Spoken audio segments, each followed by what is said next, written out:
It's Black Star Riders right here on your classic metal show, and that is, what is that? Little Liar. You little liar.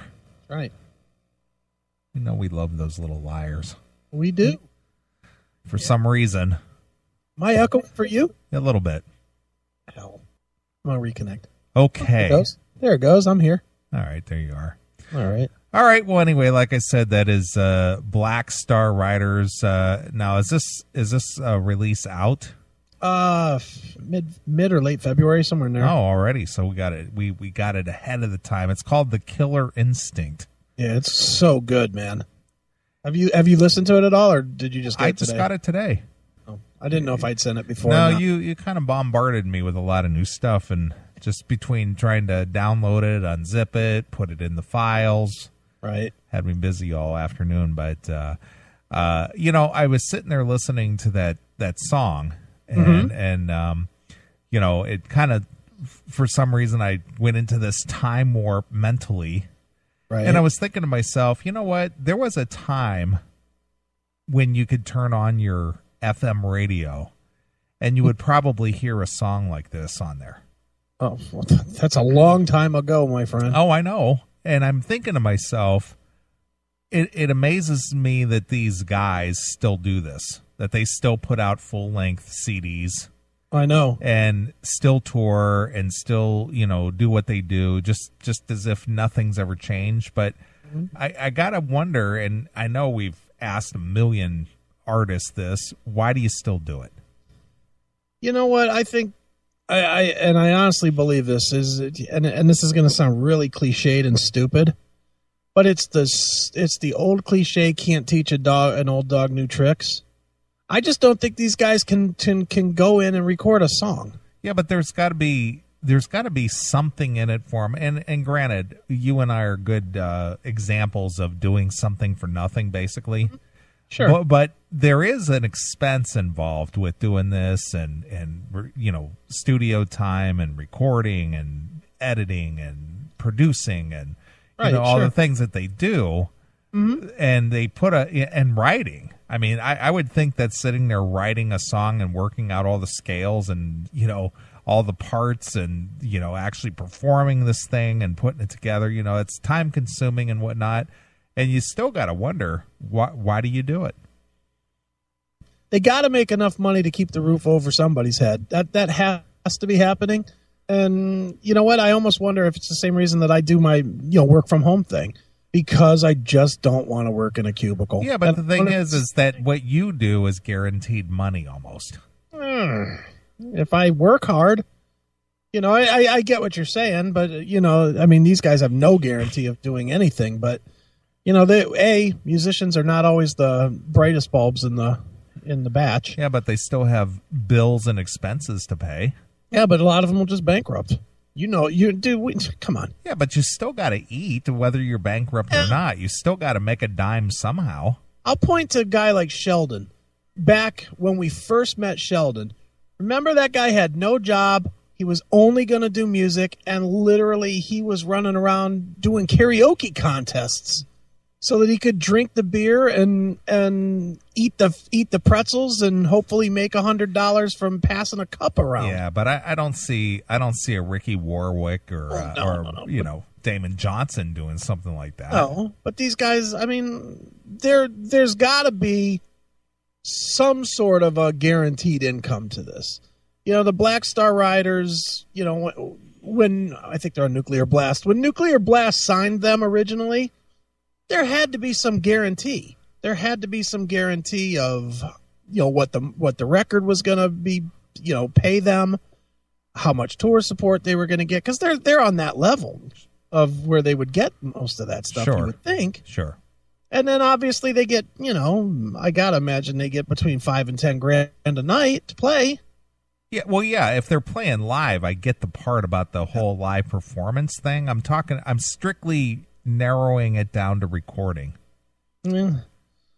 Well, dude, I don't know. I would hope that it's lucrative enough. And again, the thing that we never see is how much money these guys make in Europe. True. And it does seem like the people in Europe buy more music. Yeah, they do, and we've had it explained to us before that a lot of the people who live in the European market, they don't own cars, right, and they don't own expensive homes, and they live in little flats, and they take public transportation, and so basically they have that expendable cash that they spend it on concerts or festivals or actually purchasing music CDs or whatever it is. Sure. Certainly not here in the States. Oh, hell no. Absolutely not. But that song, You Little Liar, that would, to me, thinking back 25 years ago, I could easily have heard that on FM rock station. Oh yeah, you could have heard that and you'd have been rocking to it. Yeah. You'd have cranked full blast in the summer with your windows rolled down, just rocking down the highway. Absolutely. Oh yeah, that was good. I mean, believe me, I knock wood every single day that we get one of those kind of records because I know they're going to stop. They have to. Eventually, it's going to get. It's already started to where you're not getting a new wave of good rock music anymore. Yeah. Well, the thing is that when these guys or these veteran guys get together and they do something like that, I'm always amazed at the quality or the how well done it is. Mm-hmm. Oh, sure. Oh, A, they're good musicians, but B, they have an ethic too. They all have it. And I mean, I know a couple of Robbie, and I know Robbie, and I know Damon, and I don't know if you've met Scott Gorham, but I've met Scott Gorham, and these guys, they have pride in what they do. They just have general pride, and kind of like us, where we just if it sounds like ass, we're not going to do it. Reason we're not on heavy metal television right now. Yeah, it can work. Right. We can't make it work out well enough to do. Yeah, so we're not doing it. And I mean, I think that these guys have that same kind of ethic, don't you think? I think so. I believe that. Yeah, and I honestly think that they've made enough money. It was probably Gorham almost exclusively in that category, but they've made enough money, I guess, to where they can take their time to do this kind of stuff. Right. And these other guys got other things going on. Mm-hmm. Oh, sure. Yeah, none of them are like exclusively in the Black Star Riders. No, not at all. Yeah, I think they're all in. I mean, look at our friend Jimmy DeGrasso. That guy takes, pretty much any drumming gig that comes his way. That's right. If he could beat a bongo, he'll do it. Yeah, just, write me a check. That's right. He'll bang a nail into your wall if that's what you need. He'll hit it. Exactly.